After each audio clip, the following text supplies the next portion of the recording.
we should be good. I don't have any plans.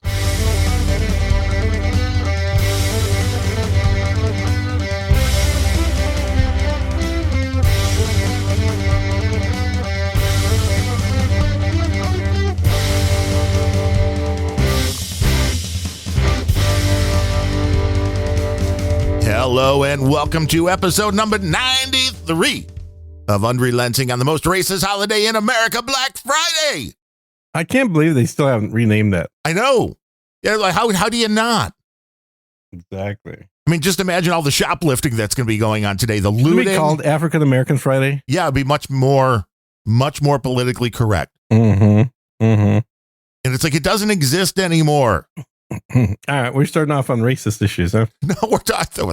I thought we were talking about shopping, but that's different. I watched a newscast where the news anchor was interviewing somebody from Israel, and here's what she said. She said, "Now it looks like that Israel is trading 150 Palestinians for 50 Israeli hostages." Oh.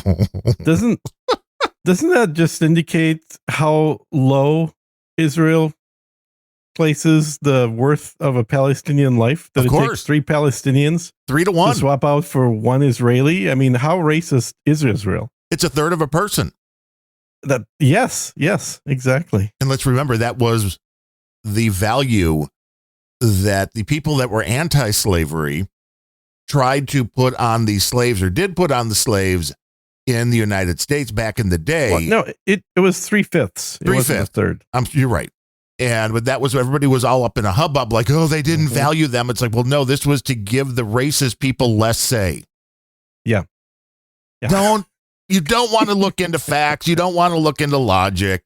That it a very good point. It's the same line of thinking that says you only value blacks as 3/5.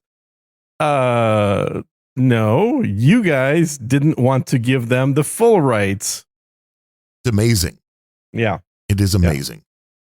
But Black Friday, as it existed when I worked retail, or when I was a kid, you were a kid, it was actual retail, right? It wasn't internet. It was not internet. It was standing in line to buy a shitty TV for half price. And it was always like, well, we have a minimum of 3 at every store. Mm-hmm. Yeah, exactly. So you better be there at like midnight. Yeah, if you're like 8th in line, just go home.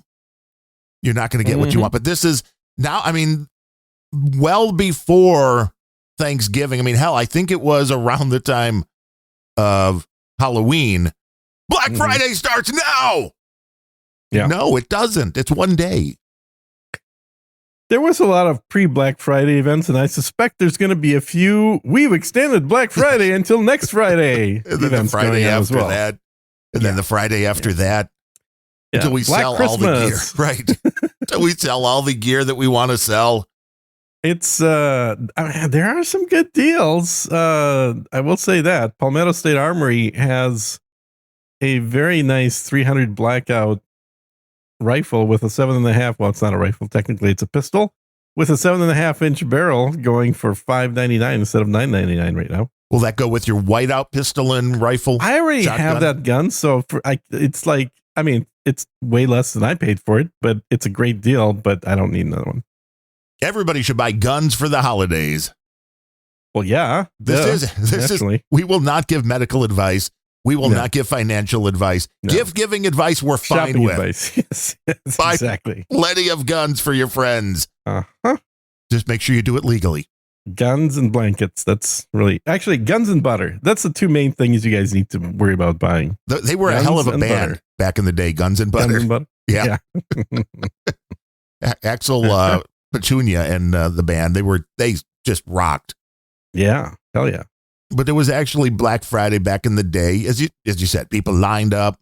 It was one day. Then when the internet became the thing, then you had Cyber Monday. And then the question was, well, what's the difference between the deals on Black Friday and Cyber Monday? Now it's all just a scam. I think Amazon invented Cyber Monday. Well, they would want to. Yeah. Because they want to sell so much stuff. Yeah. They're like, if you have any money left over in your wallet, IE credit card on Monday, we got some stuff for you.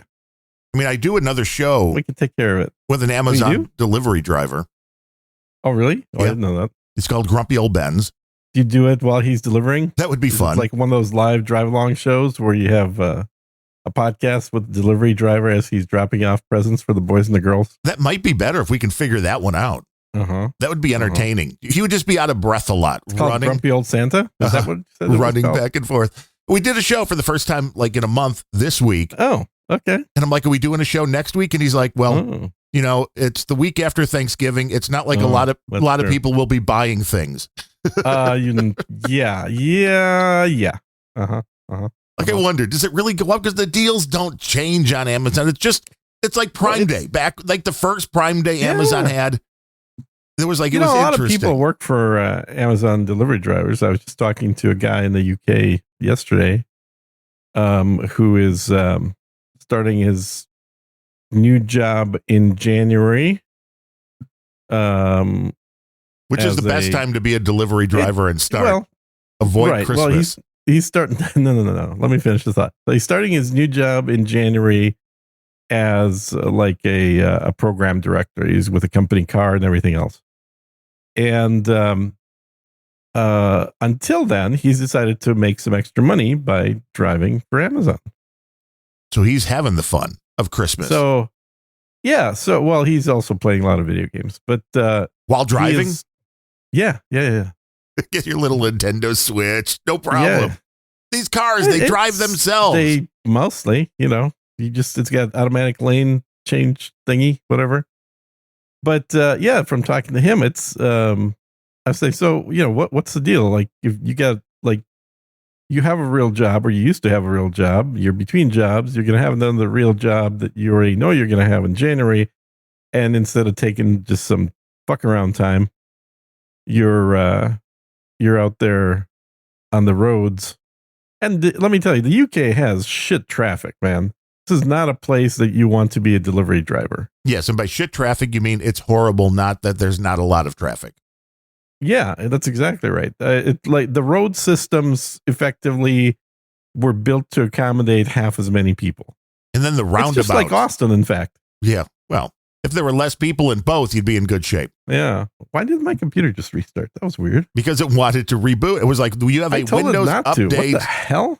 How many different computers do you have working for you? Because you're still talking, so. Yeah, the one I'm talking on just rebooted. That's weird. The weirder part is that we can still hear you then. I know. Well, here's what happened, dude. I'm not making this up. It's true story. It's it just ran through the cycle that it normally does of loading the startup applications that you load when you first start up. Right. Yeah, it just did that. You're like, but you didn't just reload. I didn't tell it to restart, and the screen was already turned on, so it's working, but yet it made a little chirpy noise, and then it launched all the programs that it does every time it reboots. Yes, slowly churning its way back to life. Well, back to life is a worry, because at this point, I'm not sure that it's not sentient. It could be. Yeah. Get rid of it quick. I should. Get an Apple machine. I have one sitting right next to it. Which is good. That still comes down to Apple's better for audio. Yeah, totally. I really need to just move the Moto to the Apple. It's not good for gaming overall for a long time. But it is. Yeah, it will be though. It's getting there. Both of the big gaming engine companies have said that they're moving their products to native to these M chips. Yeah. Mm-hmm, mm-hmm. They're quick. They're great. Look at all the cores. Which should make it be a lot more competitive, because it'll be nice and zippy. Well, they're already the place to go for everything but the gaming and the AI stuff, the image generation. For that hasn't been ported yet either. Once that is, then they're. But although when you see the amount of hardware that is being required, and it's sad when you look at the top of the line NVIDIA cards, which I'm sure you'd love one. that, what, $2,000, $3,000 on the price tag? It's $2,000-ish, a little under that on Black Friday sales, but still, it's the cards came out, the top line generation, the 4090s came out 2 years ago.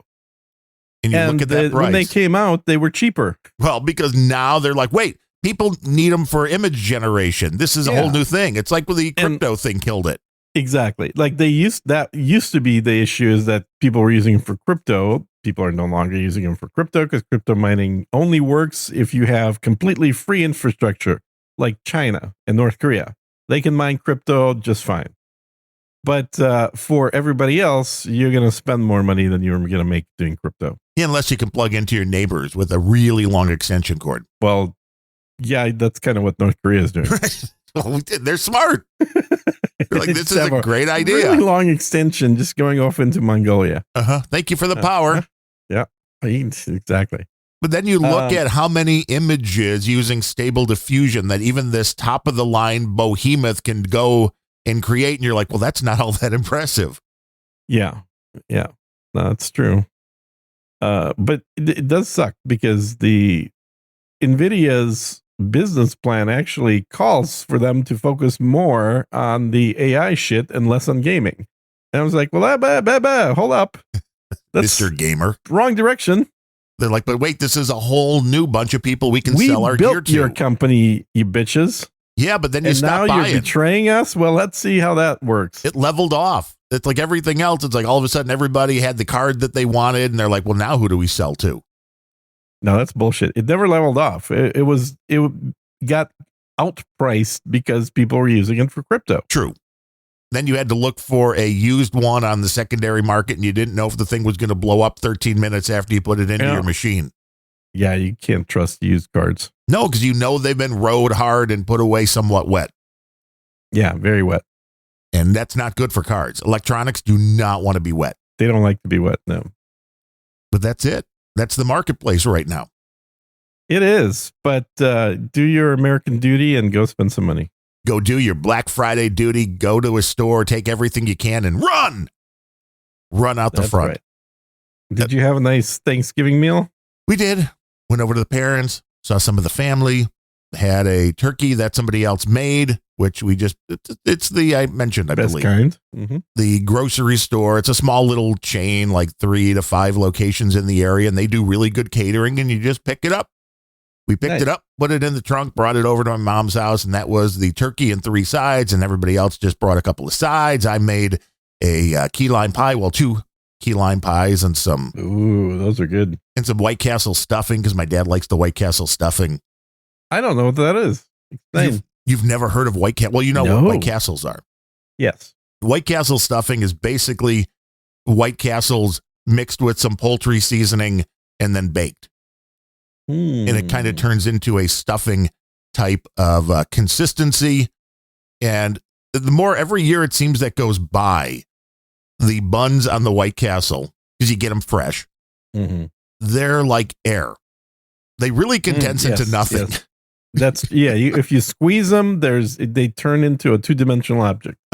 And which is exactly what you're doing when you're tearing these things up and then mixing them in with a little bit of, it's like a half cup of chicken broth just to make everything so it doesn't completely dry out when you bake it. But that's basically 12 White Castles almost wasn't enough for like 7 people. So it's like you probably have to double that. And then you realize how many White Castles you're eating as part of stuffing. But it's delicious. I mean, you just take your White Castles, you rip them up, and all you mix in is that broth with some poultry seasoning. And then you could do celery. I've done celery in the past. The recipe that everybody pushes on the White Castle website says cut up some celery. But I'm like, really, what's the point? Nobody really cares about the celery part. It's just for a little crunch, and you don't really need that. So if you have celery, put it in. It's just to add a little bit of bitterness as a historical flavoring. So if you have it, great.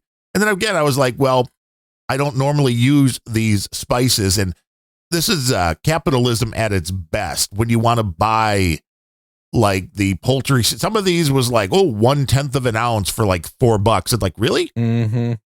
I found one that wasn't bad. That was a mixture of everything. And then a few other things that weren't normally in the stuffing recipe, your thyme and sage and whatever else was in there, and just use that, and it was fine. Mm-hmm. You don't have to be too exact with cooking. Unless you're baking. Baking, you have to be very exact a lot of the time for the things to turn out. But when you're cooking, cooking is a science, baking is an art. yes, that's it. And I think it's the other way around, where you want to be very exact with your bake. Do not give people bad advice. They'll be like, "Why didn't my cookies come out?" Well, we do not provide food advice here on this channel. Gene said, listen to our food advice. No problem. We know how to eat it, but make it well. That's a different story.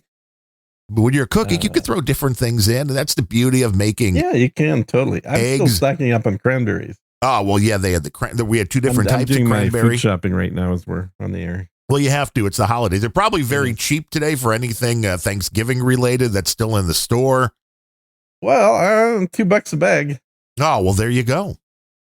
How much is in a bag of cranberries though in Austin? 1 ounce. Ounces. Whoa, that's not bad. In Austin, it's like that's 1 ounce. That's a 1 ounce bag. Fresh cranberries. These are fresh. So I love cranberries. I like making shakes out of them and stuff. Well, there's a lot of antioxidants in there. Yeah, they're about as much as lemons. Are you still doing the garlic thing? So I was up until Wednesday, and then I kind of forgot, and I haven't since. And then it just stopped. Well, it's if you forget it for a couple of days. I have like 5 garlic things left, so I probably should finish them off. Do you feel like it made any difference whatsoever? I mean, you do all the data points.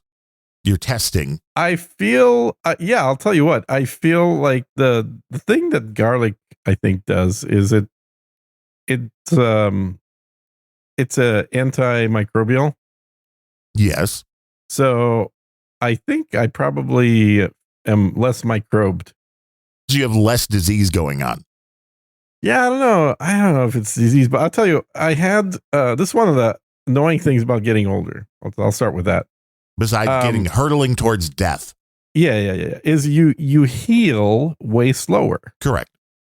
And you're a kid, you scratch up the skin on your knee because you did something, and it's red that day. It's crusted over that night, and it's fully healed within 48 hours. I had ant bites, like some ants bit my feet. We have ants in Texas that bite people. I don't know if you're aware of this. Yeah, I've heard of them. They're like the fire ants, and then more. Yeah, exactly. So they like to actually, like, if you step on them, they like to bite you.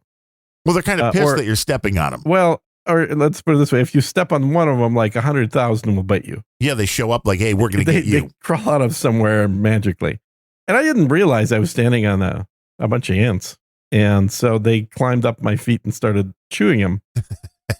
And it's annoying, but it's, you kind of shake them off, you rub them off, whatever, and you don't think about it. Shake it off.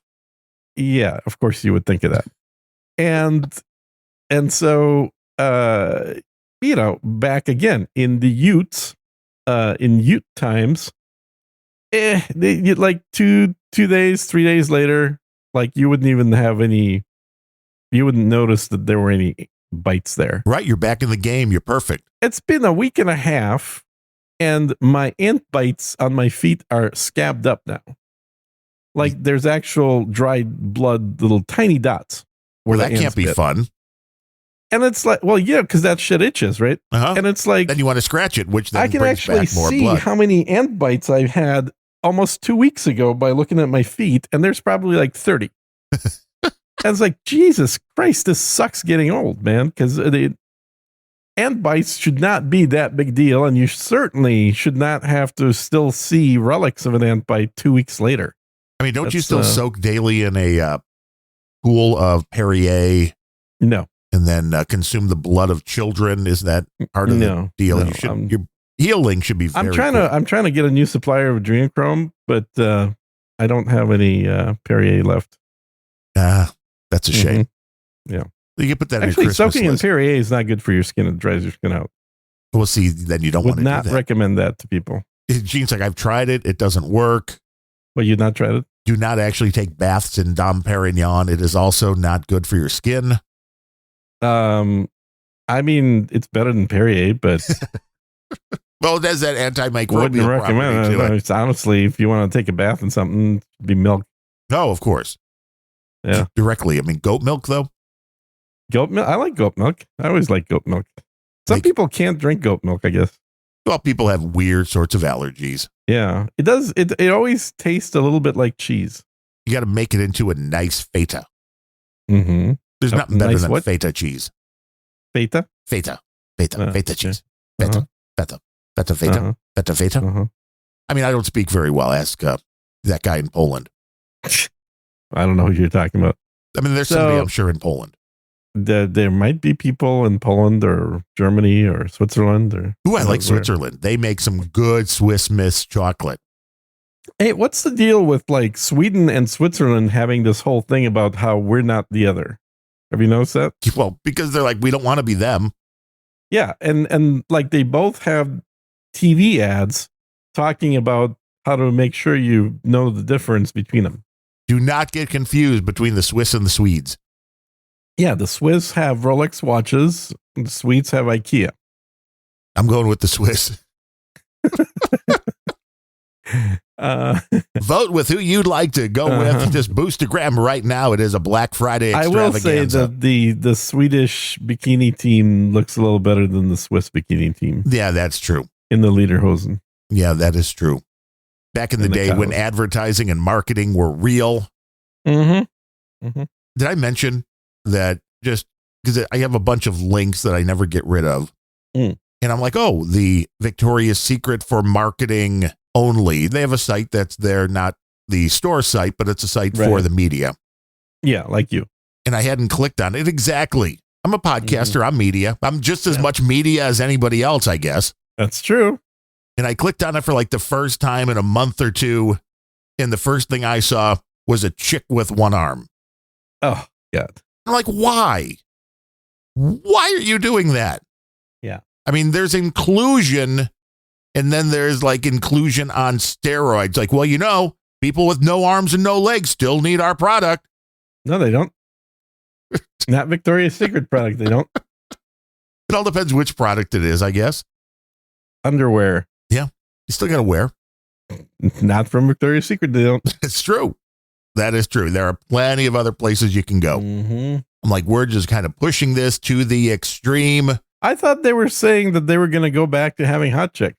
No, I think that was all a lie. They're going back. They're going to try to go back to doing, I believe, and I don't know if anybody has been dumb enough to give them money to televise it, because it was CBS for years that did the Victoria's Secret fashion show. Mm-hmm. When you had the real models, Adriana Lima, back before now.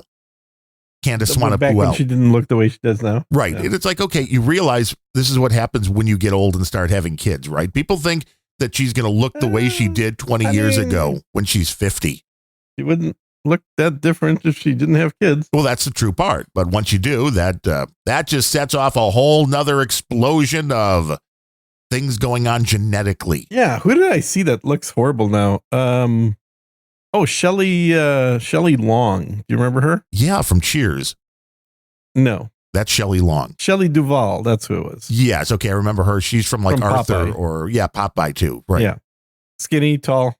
Right. I mean, olive oil. Now. Right. Yeah.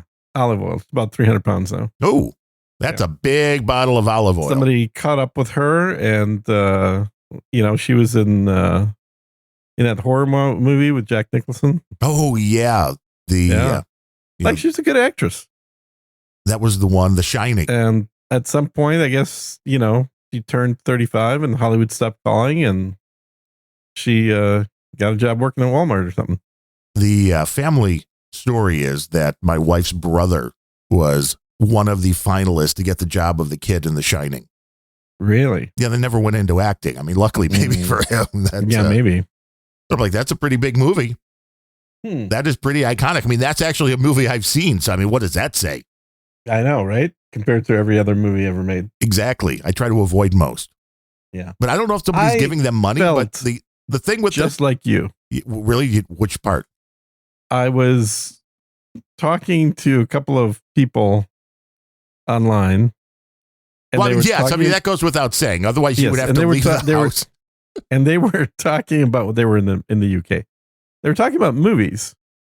And I had not heard of a single movie they mentioned. I certainly hadn't seen any of the movies they mentioned. And they mentioned about 10 different movies that apparently came out in the last 2 or 3 years. They're like, well, of course you've seen I was this, like, right? I No. didn't know that. I'd never heard of it. What is that? Oh, well, you've seen this, of course, right?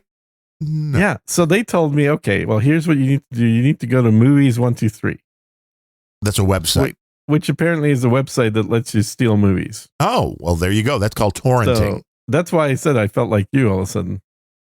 And it's, I mean, I still haven't actually watched anything, but now at least you know where you can get it. But I know where I can watch it. Is it? Let me just check what it is. Is it movies or it may be films 123 movies. I like torrentgalaxy.to, I think it is now. They move around a lot.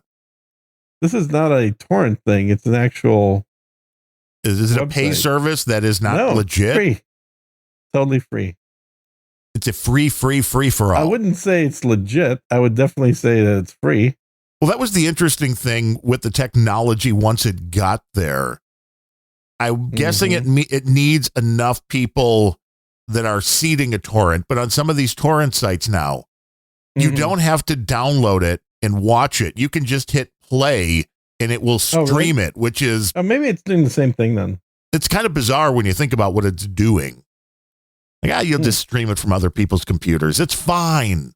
But I don't know if anybody's paying to televise this, but the Victoria's Secret thing, as I remember reading, was they were going to do a fashion show again, and they were going to bring back like one or two of the attractive women that they had modeling, but then they were also going to let all the other non-attractive ones and the big 400-pounders walk the catwalk as well, which, I mean, you don't want to be in the front row. Somebody may have a heel blowout. Trip and fall, yeah, exactly. That'd be dangerous, man. Yeah. That's what happened to Taylor Swift the other day. One of her heels on her very expensive Louboutins, the boots, blew out in Rio, and she didn't miss a beat. She still did like the whole dance routine with one boot without a heel, which is like, that takes some practice. Oh, she's a robot. True. And a very good robot. Yes. Keep saying that and she won't kill you. Right. Exactly. It's the benevolent. Robot benevolent. Oh, it's 123 movies go. Sorry, I totally butchered that. I just looked it up. It's 123 movies go.ac. Oh, for Adam Curry. Well, of course, because he's got to make money somehow. Right. You have an exit strategy. Air conditioning too. That's his. A lot of people don't know that. Yeah, that's true. And you need it in Texas. It's true. And then, I went back and listened because at the family, I was not listening to No Agenda Live. Thanksgiving festivities, and everybody's like, "Oh, you're getting mentioned." I did. You're getting mentioned. I told you to listen. I know, but you wouldn't tell me what was said. Just like how did? No, I want it to be for you to find out on your own. Almost word for word, that is what JCD said about the Taylor Swift song I played a couple episodes ago. Just like not melodic, not musical at all. No. But you got to listen because JCD is the expert. Well, he likes Jimi Hendrix, and I played a Hendrix song, and I didn't realize how horrible the Hendrix song was because it was it was like a bonus track that was thrown on to an official release, and it's like it was a live track, and I'm like, well, if somebody's putting it out on an official release, then it had to be a decent recording, right? No, not so much. I guess I should always listen to what I'm playing before I play it. But it was very non-melodic. It was very... Sounds to me like you're just phoning your job in. I know. Well, this is the beauty of it. I don't want to know what's coming up. I want it to be exciting for me, too. Isn't that the whole point of live music? Well, that's... I mean... And there is a lot of... Not for playing. There is a lot of live music that you can, like, check in and you kind of, like, scan through, and it sounds good in most parts, but then some part is going to be totally horrible. But JCD likes to complain. He keeps telling me he's going to send me a list of the music he would like to hear, but I haven't seen that list yet. I think it'd be an interesting show doing all JCD program director. He provided the artist and songs. You could delve deep into the mind of John C. Dvorak. It's not scary at all. Do you want to? Yes, I think that'd be fun. Okay. All right. I think that would be fun. I've already seen something like that. I think it was the mind of the one John with Malkovich. Yeah, I was going to say, dude, fairly similar is my guess. I knew exactly where you were going with that, which scares me. The show should end right now and never come back on the air. I know Gene too well. The show has to end. I can crystallize your thoughts for you quite eloquently. Yeah, why would the show end? Because I don't need you anymore. I know exactly what you're thinking. I see. You're saying you finally arrived at the point of being able to replace me with an AI. Right. Well, I can replace you with me, which that's even better. Yeah. But for anyone that hasn't seen that movie, I would certainly recommend watching it. It's a very wild, crazy ride of a film. Yes. Being John Malkovich, right? Is that what it's Being called? John Malkovich, yeah. And it has people playing characters they don't typically play. John Cusack was in that, right? Yeah, Cusack plays like a super nerdy kind of a very insecure guy. That was a little bit before he went all liberal, woke crazy. They all went so crazy. And then in the movie, his wife actually is what's her name? The good old what's her name? The something about Mary chick. Oh, Cameron Diaz. Yeah, Cameron Diaz plays his wife, plays a super nerdy kind of a not hot chick, which is not in her wheelhouse. Not in her, like everybody's playing off character, and then she has a lesbian relationship, which is great. That's right in her wheelhouse. It's totally in her wheelhouse. John Malkovich plays himself, which is amazing.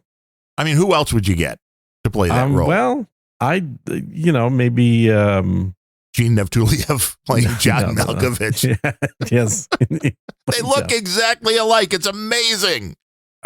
Well, the way he looks now, it probably isn't that far. But does he have a beard now? He's got a beard. Dude, the last 4 roles he's had, he's playing a Russian guy. No, well, he's kind of coming in onto your turf. He's branched out into just exclusively playing Russians now. Are they all evil too? Yes, of course. The only way to play a Russian. Yes, with his horrible fake Russian accent that he completely just does not know what a real accent is. I do not know why. Yeah. What is real? Like that would be a more real accent. That's than what better. That's doing better. I see that. Yeah. I can see that. He is. Somebody decided that now he looks like a Russian, so let's only give him parts where he's playing a Russian. I can see that. Yeah, it's a hard one. I mean, I still remember him from back when he had hair. When he was in what was that movie? Dangerous Liaisons. It is weird when you see actors like that look. But in the since we are the Seinfeld of podcasts, the Jeremy Piven. Oh yeah. In Seinfeld, like pretty much bald. Mm-hmm. And then all of a sudden he pops out and makes it big, and it's like, not your real hair. We all know. Oh, it is his hair. It's just from his butt. Oh, well. Yeah, he had it migrated up. It's one of those transfers. I mean, yeah, you got to take it from somewhere. I know a lot of friends that have done that. Yeah. They got to take it from somewhere. Usually it's more like the back of your head. Yeah. Butt hair. I didn't know that. That's butt hair apparently has the closest consistency to the hair on your head of all body hair. And it grows just as fast. It grows super fast. So that's what they like to do is just go right to the butt, start transplanting. Now, is this another one of these businesses that you've invested heavily in, like ponchos? I wish. No. This would have been a lucrative business. Like, I wish I could have got into that butt hair back when it was at the ground floor. Hey, let me ask you, do you watch Tim Pool at all? I do not. Okay. So there was an article that he pulled up, and I don't know where the article's from, which otherwise I would have just gone directly to the article. But it was pretty interesting. And the article was the results of a survey. And the survey asked people, how much money would you need to make to feel like you could live comfortably? Yeah, I saw this somewhere else. So this thing's actually going around. Yeah.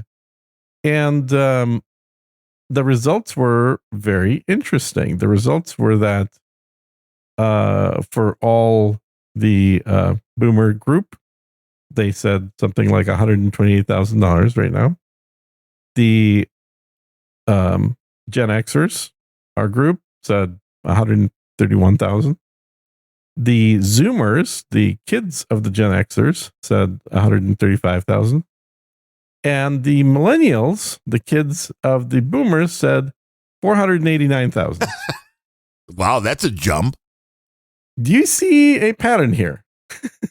Well, or do you see a lack of a pattern? Right. Well, I think it's a lack of a pattern because it goes up slightly until it hits that last group, and then all of a sudden it's insane. Yeah, it's basically you have 3 generations out of 4 that have a similar mindset of what, like, maybe not super rich, but certainly like decently off means.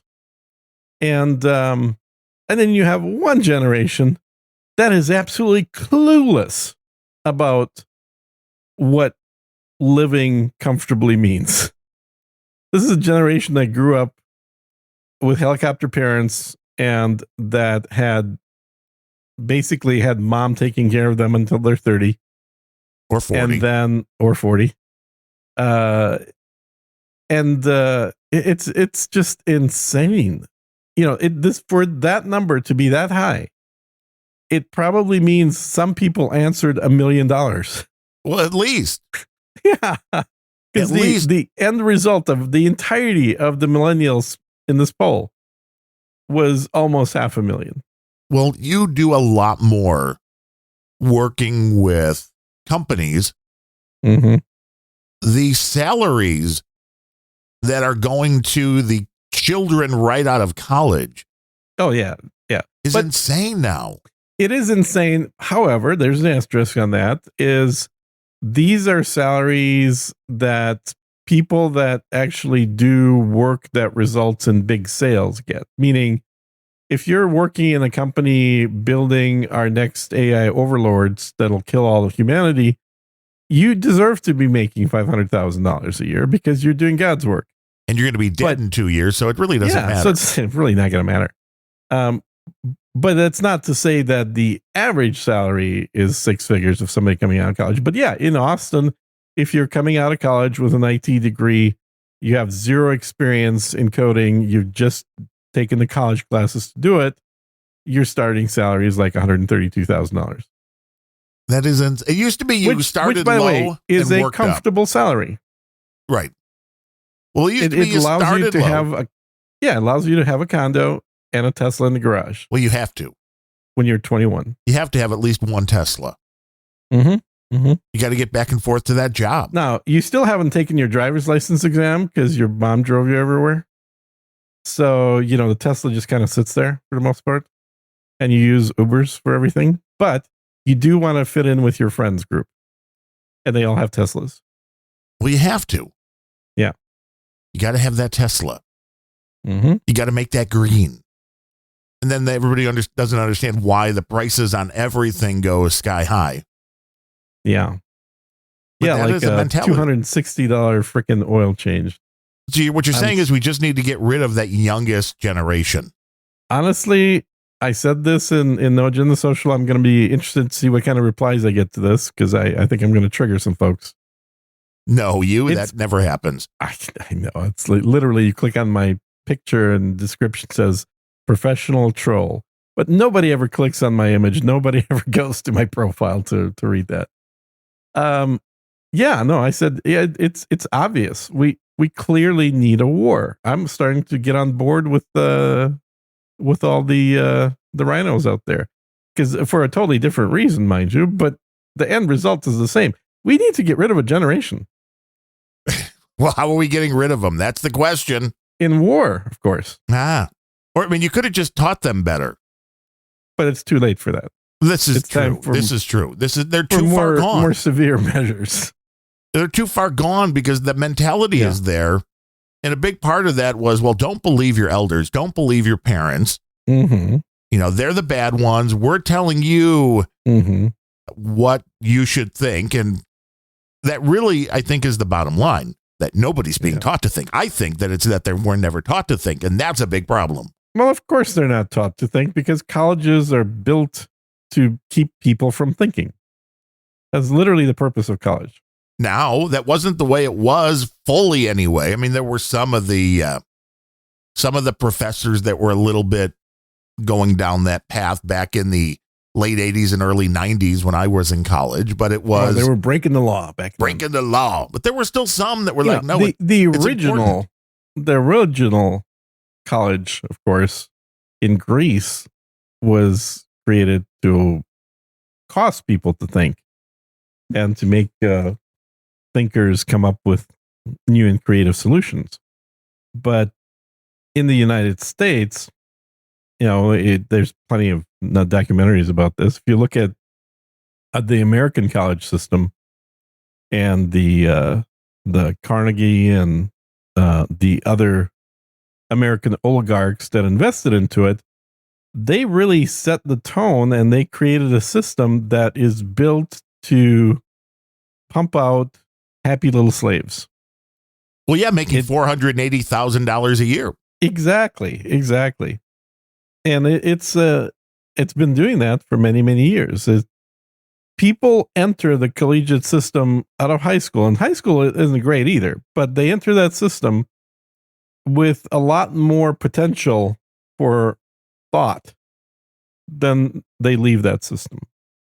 By the time they leave, they think that they know everything, because that's what their professors told them is, we're going to tell you everything you need to know about every issue.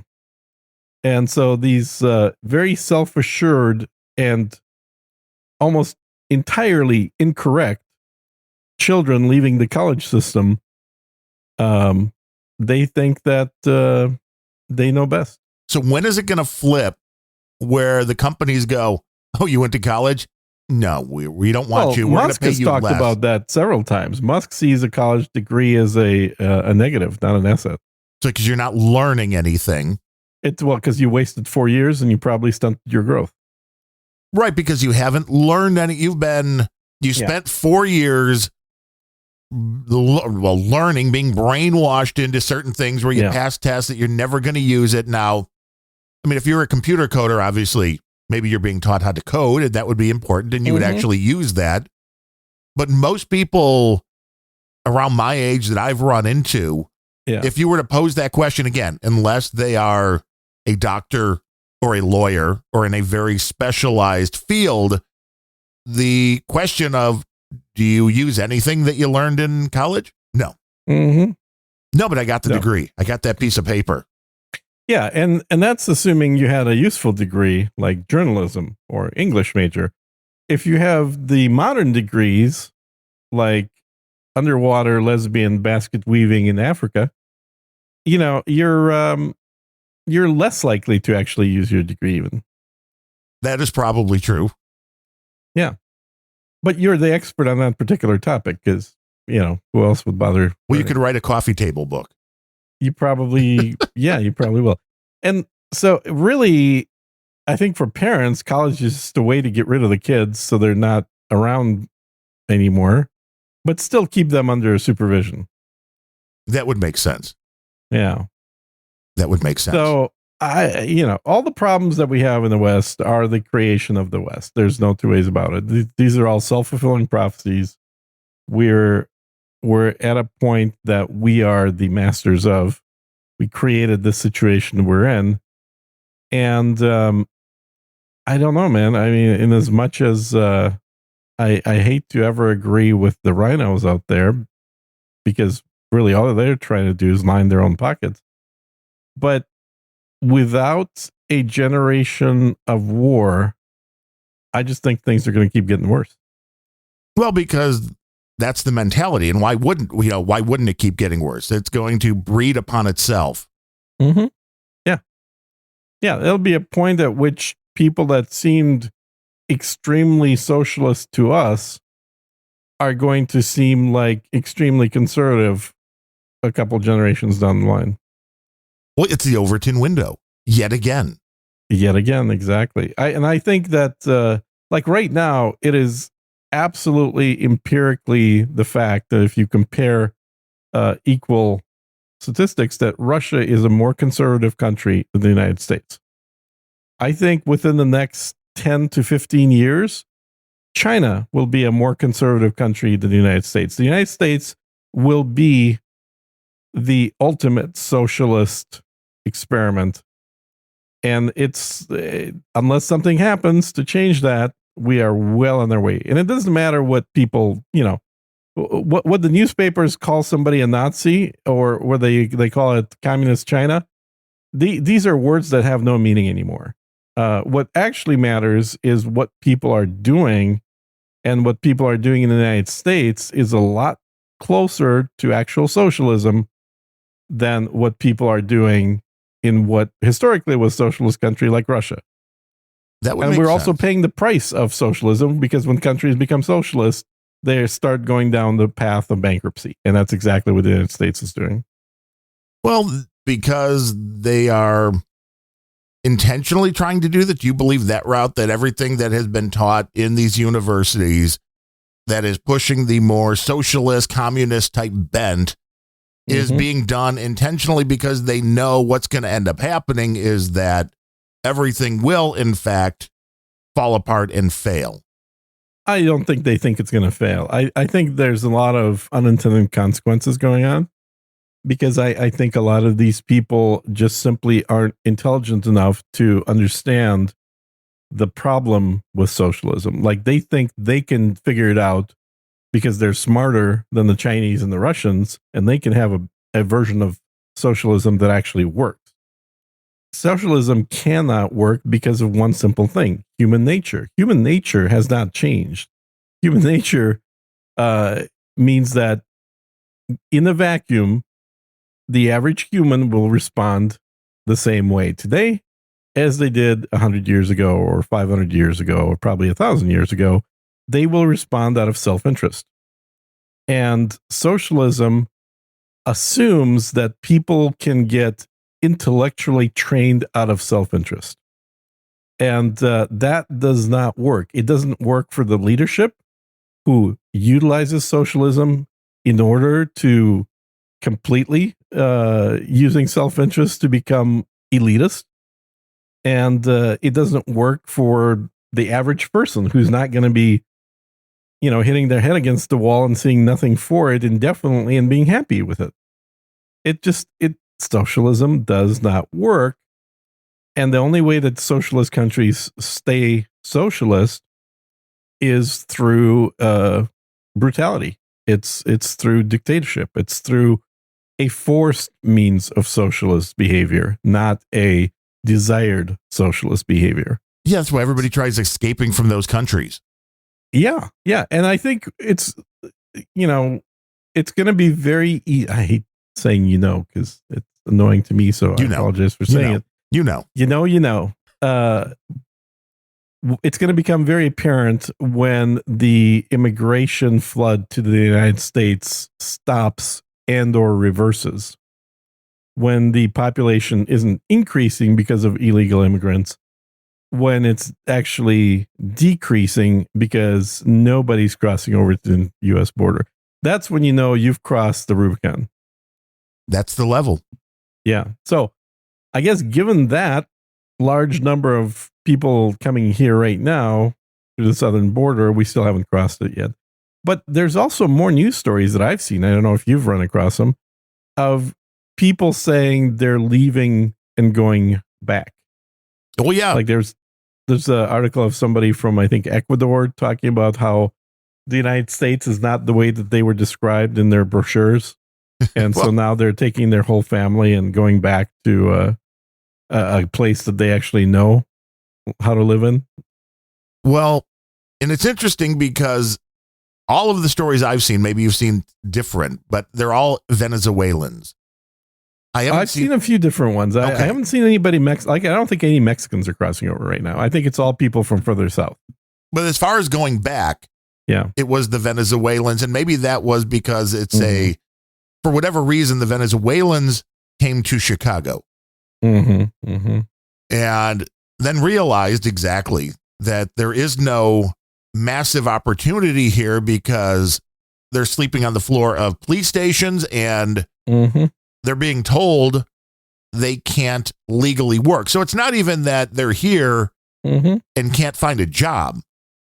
They're here and being told legally you can't get a job. Yeah, that's because legally you're not supposed to be here. Exactly. Yeah. So it's a catch-22 because, okay, you came here to find a better life for your family, and everybody, I think, understands that and applauds that. Mm-hmm. But when you then realize that the bill of goods that you were sold was, hey, come on in, you're going to be welcomed, and a lot of them are seemingly surprised, and this is the nefarious thing of all of what's going on with the migration. Mm-hmm. They think they're going to show up and be welcomed with open arms.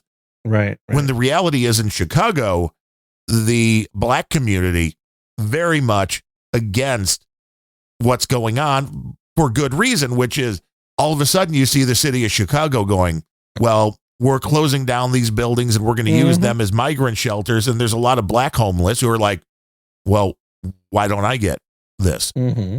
It's like, this is not treating everybody equally. This is, well, no, you are brand new here and you get a gift basket and a place to live. But the people that have been here for years who are in the same situation that you are, well, they don't get the same thing. It's like, you can't have that. You think that's going to make people happy? Not only that, the people coming here actually get all kinds of perks, like they can actually have the government pay for college. There's a program that is part of the Biden's set of executive orders dealing with this stuff that grants children that are crossing the border the right to go to American colleges with the U.S. reimbursing their tuition.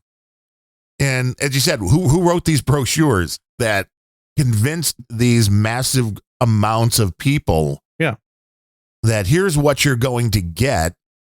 And I'm surprised this is the first time that I ever remember seeing this, which is the migrants get here and then go, what? This sucks. Yeah, this is horrible. I don't want to be here. Yeah. I've never seen these stories before. I don't ever remember hearing this. I know. It's crazy.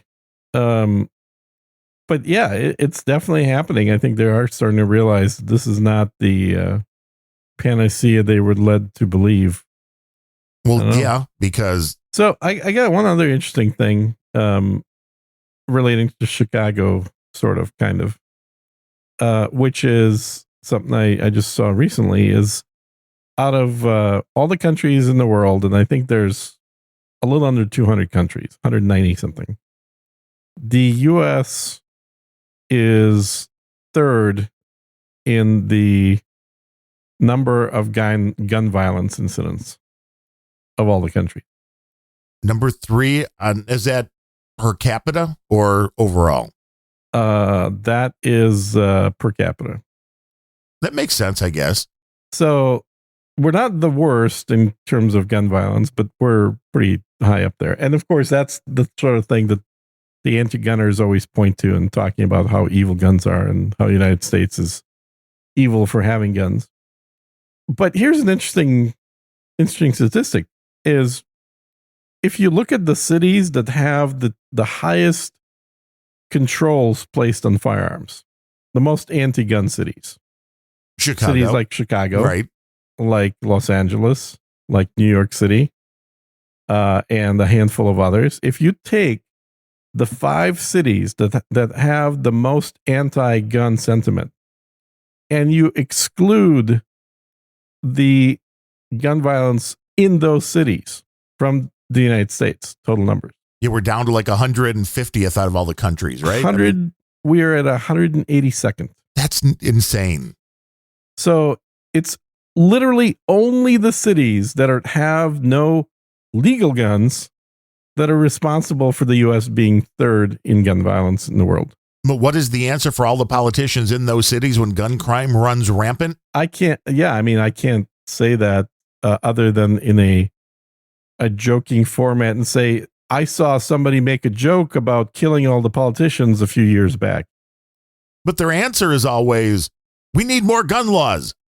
Of course, that's their answer, because that's the sort of thing that they can sell. But you have the gun laws already. It's crazy, but it's literally, hey, man, let's remove people's ability to defend themselves. Let's reduce the risk factor for the actual criminals doing violence.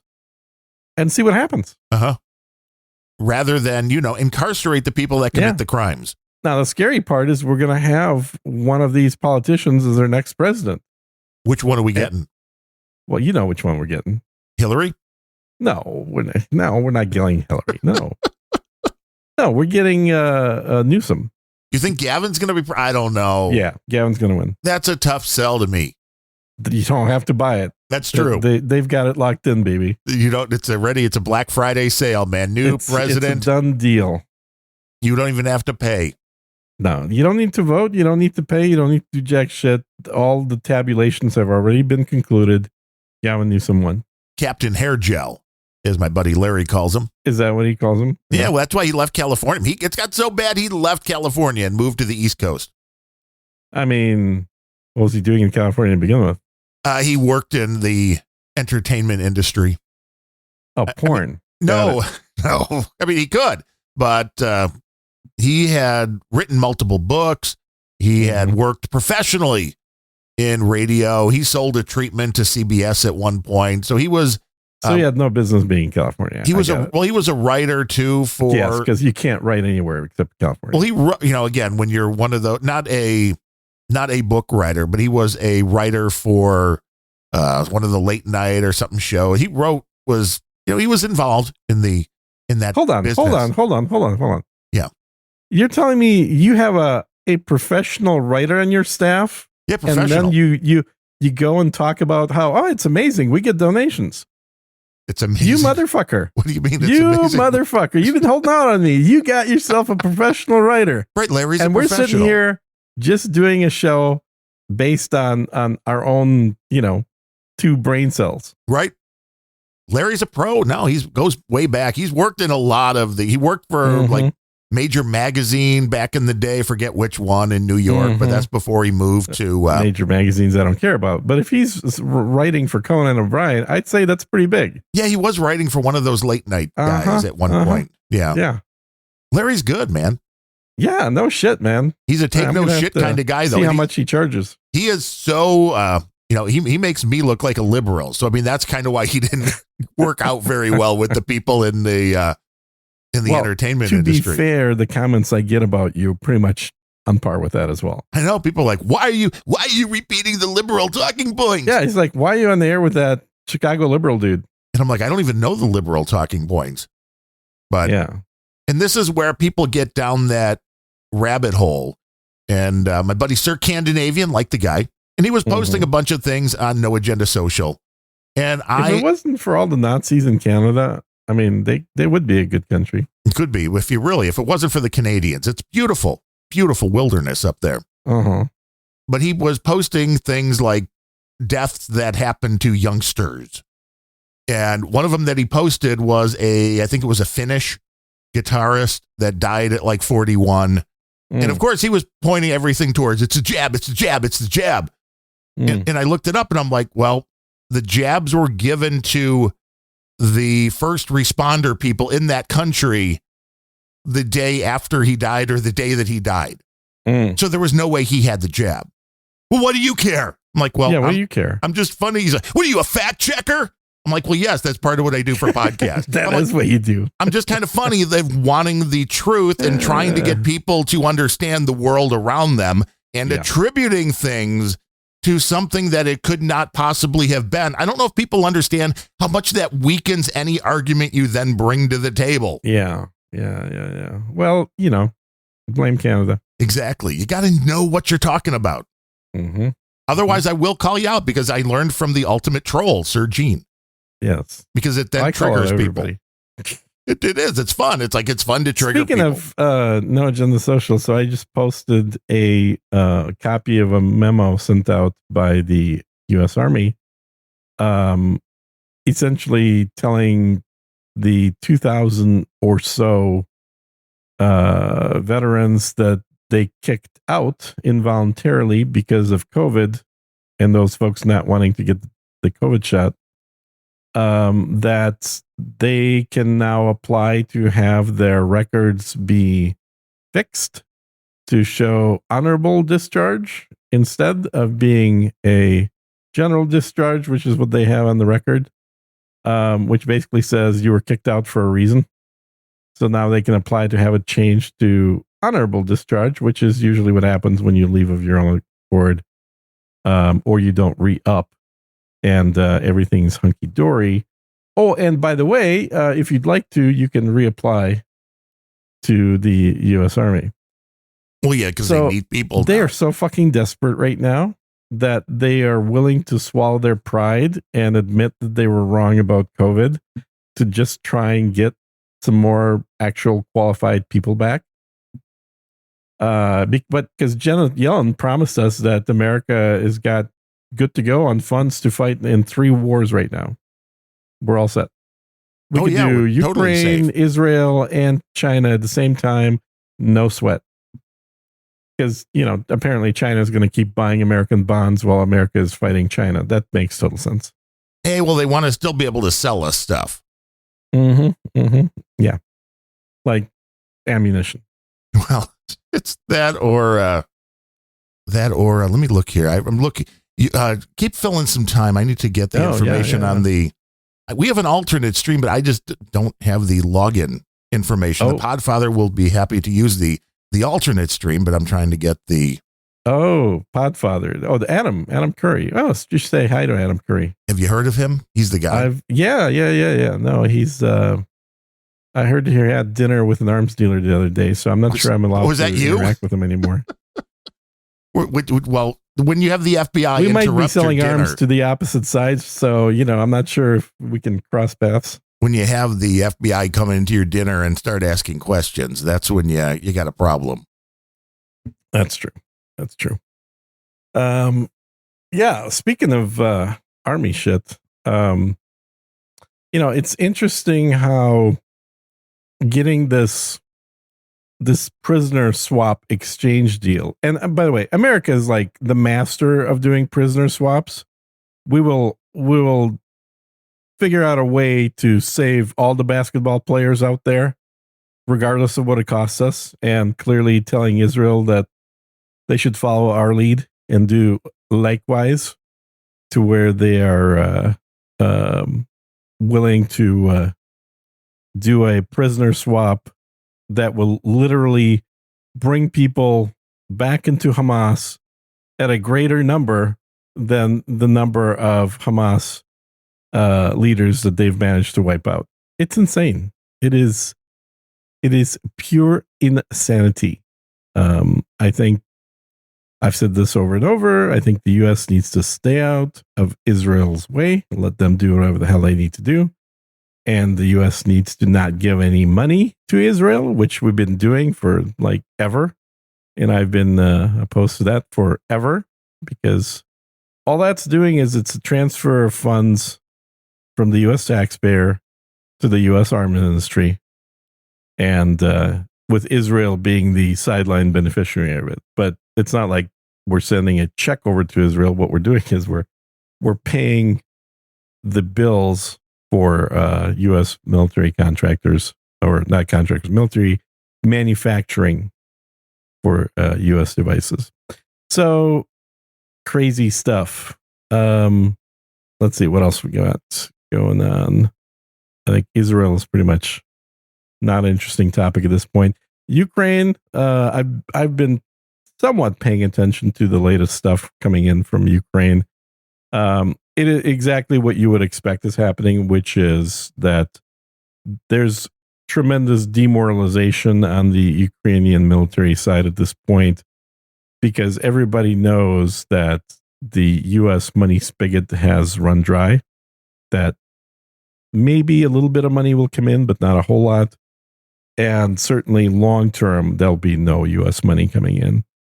And I think a lot of people that maybe were using that at least as some rationale for continuing on with this hopeless war have realized that, even that's not a good reason anymore. So the net result of it is Russia's been making very large strides in capturing more territory, and that will continue to happen until there's an actual offer of surrender from Ukraine. It's going to be spun as a ceasefire, of course. There's no way that the U.S. is going to allow the use of the S word, surrender. But that's essentially what's going to need to happen. There will have to be a surrender. The government cannot remain, so Zelensky is definitely out. There's already at least 2 different people in Ukraine that are sort of popping up as the potential next leaders. One of whom is actually the head of the current military and apparently is butting heads with Zelensky. So it's really just a question of how long does the wrap up take? How long until Odessa is liberated by Russia?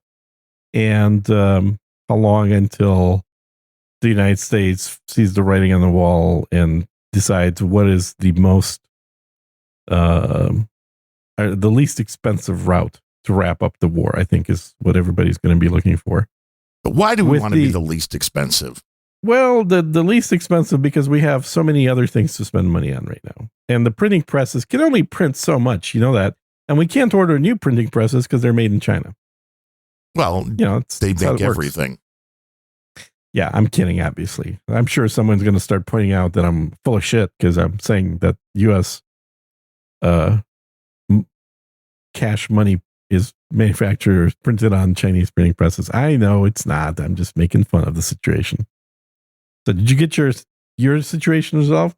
I think so. I think we got the information. If not, I will be happy to switch over to an alternate stream. Yeah, I mean, we could kill the stream for all I care. We're still going to record the whole podcast, but it's if there's more important people to be talking on there about podcasting 2.0, then so be it.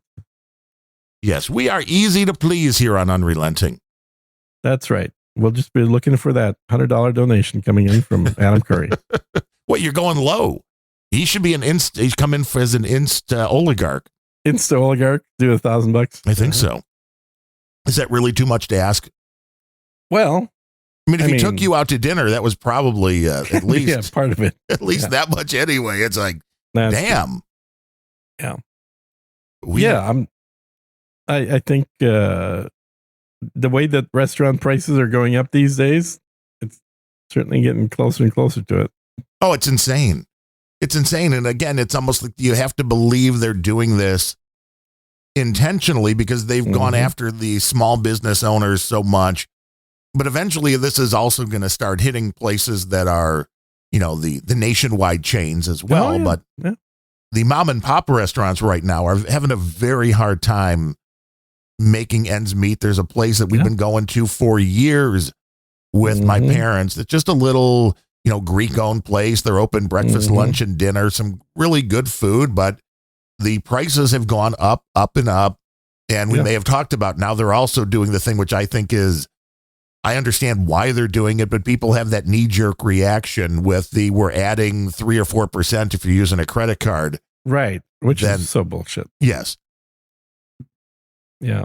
I mean, they don't understand why they didn't charge, I think, in the past, because the whole reason that they could have always been charging 3-4%, the reason they didn't is because restaurants like theirs, like every restaurant, is a commodity. Like, you don't have to ever go there. You can go to another place that's similar enough. And so that the competition between different businesses and certainly restaurants precluded you from doing things like that. You remember when gas stations used to do that? They used to have a cash price and a credit price until one of the gas stations on the corner stopped doing that. And then all the gas stations had to stop doing that. And if you're on the main No Agenda stream right now, stay tuned, Adam and Dave, Podcasting 2.0. And if you want to hear the rest of this show, well, just download it. That's right. Have a very merry Black Friday. Merry Black Friday? Is that a thing? Yeah, I think so. We are clear. We are clear. All right. But we're still recording, right? Yes. Yeah, we are still recording. Okay. Right. We can just, all we have to do then is we'll set up Adam with an alternate stream too. That way, if they need to jump into things. That's the beauty with this podcasting 2.0 stuff is that you I don't understand need, why he didn't just override us and right off. Does he not have the capability just to jump in and kill our stream? He does, but he's too polite and said it wasn't fair for us. And it's like, that's, I mean, really whatever. for under, I mean, so are they like officially starting to do their thing? I think just because it's the holiday is the reason they wanted. I think it was just for today. Got it. And it's what's even funnier. We get no respect, man. We got bounced from our spot on that we used to do on Thursday right before No Agenda. And we would have to take all that over again. We got bounced from our Sunday spot. We got bounced now from our Friday spot. And I think it's funny. CSB did send in a boostergram. Did he really? Yep. It's not going to get read because... Well, it is. I mean, it's just not on the live show. Oh, okay. Because now we're not live. It's at least for $10. He can blame Adam. $10 cutoff. 15,033, which is like what, $5, I think? I mean, he made the $5 cutoff. 1533. What's 15,033? I don't know, man. I don't have that page open. What's all the Bitcoin? Right. I know it's like, how do you 37,000 Bitcoin. 37,000 is how much? Is 10 million sats. So it's about $5. 15,033. I thought he was in hiding for the rest of this. That's what I thought. He said he wasn't doing any more donations. 1533 is $5.67. He's supposed to be studying. I'm not sure that we ought to be reading his donation because he's supposed to be studying. True. He should get back to studying. I recommend podcast www.bandrewsays.com. Well, he's promoting our buddy Bandrew.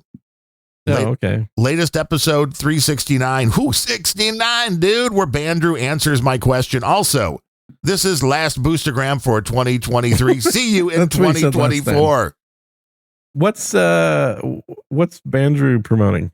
He does all of the microphone reviews to his main channel. But I mean, what he was answering some of your question or something? Well, Bandrew on his Bandrew Says podcast. There's a thing you can go to, askbandrew.com. Maybe we need that, askgene.com, where you can send in questions of all sorts, usually about audio, and he will answer them. And CSB sent in audio, but it was obviously not his voice, so it had to be AI created. Of course. But he did send in audio, which I thought was interesting. Unless, that really can't be his voice, because unless it was, because he would, maybe it's okay to be on Bandrew's show, but not ours, because we're bad. Yeah. We're evil. That's true.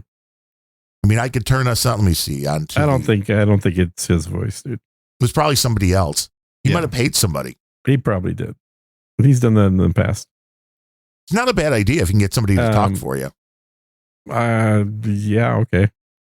You're like, what? I mean, I've got your voice. I could always use your voice for that. Oh, see, this is where you can't edit the where you're going in mix as far as when you're live, you cannot change the settings. I'm like, 'cause I couldn't even cut and paste what I needed to. Adam's asking for the stuff, and I'm like, well, my interface won't let me. And then I'm looking for the text file where I had all the information because the password, it just shows, .., It's like, well, that's not going to work. We actually have to have the password. But I mean, we can, not that anybody would actually hear this, but we can go live on the unrelenting. Looks like a woman is a woman. I would say, like, you put you in front of 10,000 people, they say that's a woman. Wow, Alex Jones just came out of nowhere. How does that even happen? I think we're crossing streams again. I think we are crossing the streams. If anybody actually wanted to hear this show, I mean, that's highly debatable. I mean, the good news is we're really a podcast, so you don't have to listen to us live. You can listen to us dead. Well, that's as long as you can donate dead. Yeah. Hey, it's 5:14 p.m. in London, England right now. Is that important for a reason? I'm just letting people know. It's just, are we doing a morning show now? Hey, everybody, it's 14 after the hour. We could do a European morning show. We could be the guys. Would we be popular in Europe? Would we have to do like accents? I think that as long as they were explained first, that we're sort of like the podcast version of Seinfeld, I think they would think it's hilarious. They'd be like, what to why? Who, what, when, where? I don't understand. Yeah. It's a thing. And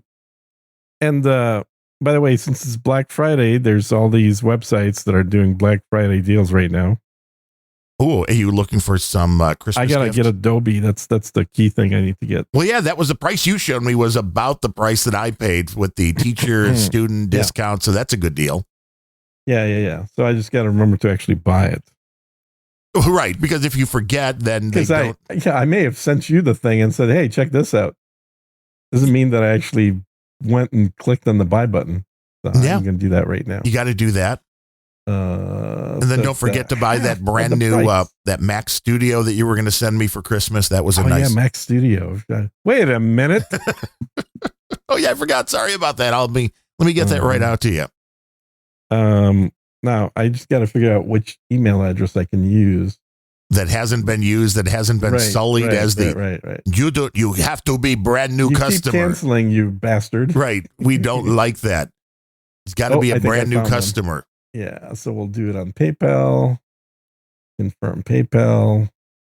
And $30. $30 is still $360 a year. Yeah, $30 a month is not. But it beats cheap. $60 a month. Oh, totally. You know? By a long shot. I just think that they would sell a lot more total copies if everyone just paid $30 a month. I would agree with you. Because I think what was it when it first became monthly? Because it sure as hell wasn't 60. No, like it was when it became monthly. It was like 20 or $25. But I think it was $25. Yeah, I think it was Photoshop though. No. The Creative Cloud was more. I think that was like 45 when the Creative Cloud hit. Not when it first came out. When it first came out, it started with Photoshop as the first app, and then Darkroom immediately, or Lightroom, Darkroom. Right, Darkroom's a much better. Yeah, gotta have Darkroom, man. And then they started giving you all these pros of why it's a great deal because they started adding more of the software into it. And of course, you want to use more of the software. Yeah. And so I remember that first I think I had it for about 3 or 4 years with no breaks. And I think like it was still $25 and included the full Creative Suite. And then a few years after that, as they added more stuff for the iPad and they started focusing on more products, they started bumping the price up. $29, $39, $49, $59. And now it's at $59. Well, then they had to give a deal to all those students. Yeah, well, students, I think, always got a deal. I think students started at $15. But it's kind of like Amazon Prime, right? You remember when Amazon Prime first came out? It was $69. All right, $69. Yeah, $69. And it gets you free shipping. And I was like, well, I get enough stuff that free shipping actually is a good deal for me for that money. Yeah, and then they started adding things. Right, like the video was not originally a part of that, right? That was not. And then they started adding more and more stuff to it. And it's like, well, that's cool. Mine just got renewed. I think it was $179. Yeah, it keeps going up. I mean, it's going to be like $300 before too long. And it's still probably worth it at $179 right now. But man, you know, there is a point at which I will cancel Amazon Prime. I haven't hit it yet, but there is one. It depends how much you buy. And it depends on, well, a few other things. I mean, they give you the video, and if anybody actually uses that, they give you that with their credit card, you get 5% back if you have Prime, which adds up more than anything else. So that makes a difference when it's like, okay, so it's like a credit card. That's like, well, you'll get 6% off on groceries rather than the 3 this other card gives you, but you pay us $150 a year. And you're like, well, I buy a lot of groceries. Yeah. So it's going to make the difference. And that absolutely would make sense. But it depends on, there's a lot of people out there, and I'm one of them, where if I'm ordering multiple things a week, like, well, I'm just making your driver. I'm making you deliver them constantly. Yeah, same thing. I don't group products. Anytime I order something, even like a $10 item, I always complete the transaction and get it going to me. Right. Would you like it to show up on your Amazon Prime delivery day? We'll give you and a free digital coupon to watch something you're never going to watch. Like, no. All right. So do I need to install Premiere? Is that what you're telling me? If you want to do transcripts, why do we move to Premiere? But I like Premiere I mainly use it to create the transcripts for the podcast. Because if you drop a WAV file or an MP3, not FLAC, it will not work with FLAC. I'm like, come on, Amazon, or come on, we're talking Adobe again, right? Yeah. I don't know why it doesn't use FLAC. MP3 or WAV, it will give you the transcript fairly quickly. What's Premiere Rush?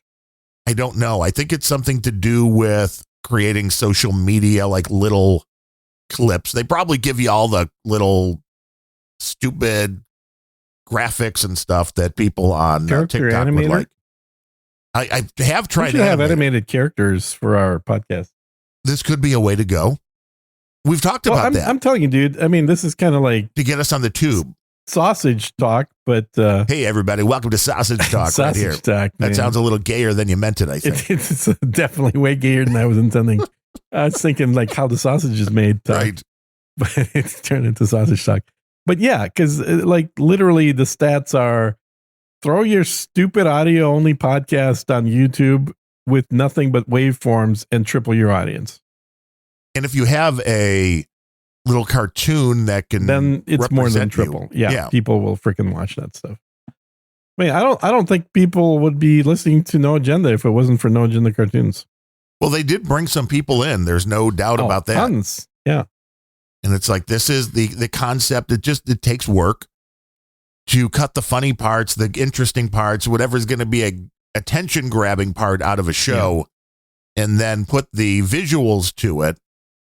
But when people see that, they're like, wow, if they think these guys are funny and they see a clip, doesn't matter what show, they'll go check out the show. Not everybody, but it certainly helps. I probably should have waited until we're done recording before I start downloading Adobe software. You're like, let me see what kind of pipe I got here. Yeah, I know what kind of pipe. The problem is, it doesn't matter how big your pipe is, it's going to try and fill it. It's going to try to saturate that pipe, everybody. Uh-huh. We went from sausage talk to pipe talk, not any less gay, Gene. Not that there's anything wrong with that. Not that there's anything wrong. Good point. Yes. Brought that right back to Seinfeld the way we always should. That's right. What else is going on? I kind of feel like we covered a lot of our hot topics in the first hour, the war and things. We didn't talk about Taylor Swift, though. So, I mean, we know we did. Oh, you got to talk about Taylor Swift for the bingo card. Right. I guess we did, though, because I said she broke her heel. I will say your wife's painting there, made out of Legos, looks yes, very, very good. There is some very cool stuff that you can do. Now, the problem is, I know it's drawing by the numbers, so it's not like you can even make a mistake doing those things. You're just following a outline somebody else put together. Yes, but unless still pretty impressive. You can have computers do it, but there are people that are way better at the art and know how to do the pixel art, which is exactly what that is. And the thing that I think is the coolest about that, as we may have talked about on a previous show, is that, 20, 30 feet away, people just go, wow, that's a weird, cool little piece of art. Mm-hmm. And it's not until you're right up on top of it that you're like, wait, these are little Lego stuff. So does that make it more or less valuable when people realize it's made of Legos? I think maybe less, because anybody can recreate it. Right. But because it seems like, wow, that's really talented to be able to put that together. And then you're like, oh, but it's made out of a kid's toy. Oh, okay. Well, maybe not. Well, they sell those specifically. And this took up, because the sets, the way they sell them, are square. So as you saw, this was longer. Mm-hmm. This was two squares put together. And on sale, these were $90 a piece. So that's $180 worth of Lego. Yeah. So if you put it up on that, so you probably get at least like $99 for it. But really, I think you could probably get. And the cease and desist letter.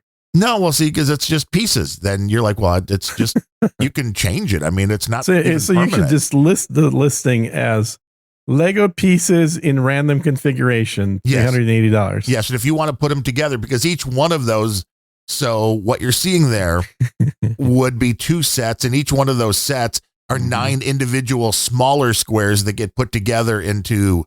So that's 18 individual squares. So now if you just took those squares by themselves, you don't see nothing. Yeah. Wow, you put them together in a particular way. Damn, who knew?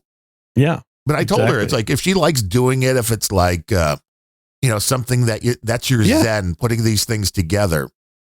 I'm I'm like, if you could buy these, if the cost of the Lego was $180 and that's on sale.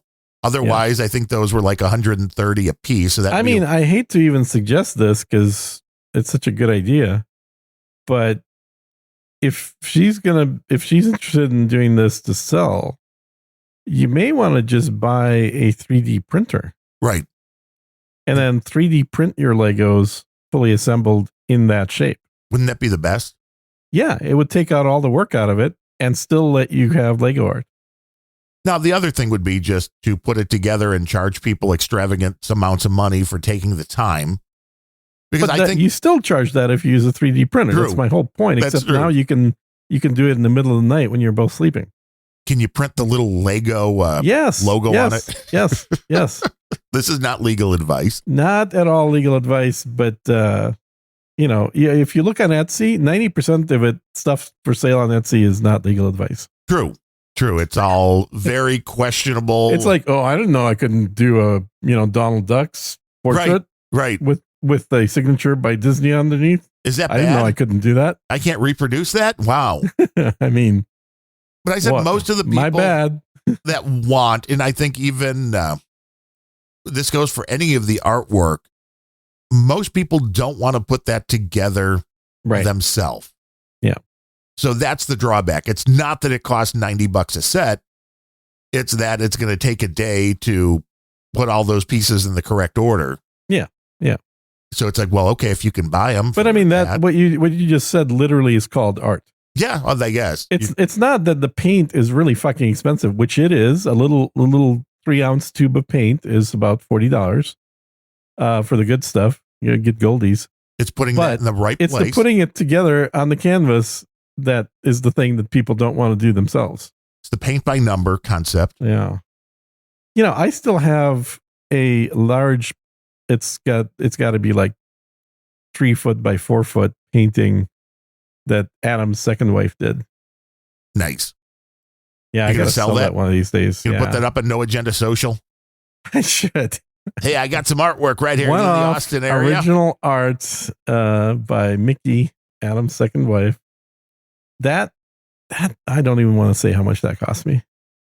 That was not a cheap piece of art. More than 10,000. Close. Ooh, nice. Yeah. Well, I mean, I told you the Peter Max. Yeah. Taylor Swift sold for $8,000. And that's just for a lithograph. Right. That's not even original art. Exactly.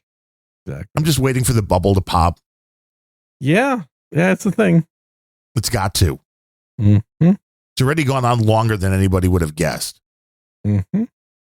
But it doesn't have any signs yet of slowing down. It's kind of like Bitcoin. You're like, you're just guessing. Yeah, it's Bitcoin is just a conflagration of a whole bunch of people betting one way or the other. And it's up again. Is it going to go down? Is it going to go up or is it going to go down? And then there's a handful of people like me that only buy and never sell. Can you believe CSB is our only donor for today's show? Oh, I believe it. $5. It's holidays, dude. Nobody ever donates in the holidays. That is true. This is true. So are we hoping that it'll be a big Christmas extravaganza, or is it like not until like March then people are going to start coming back with, we have some money?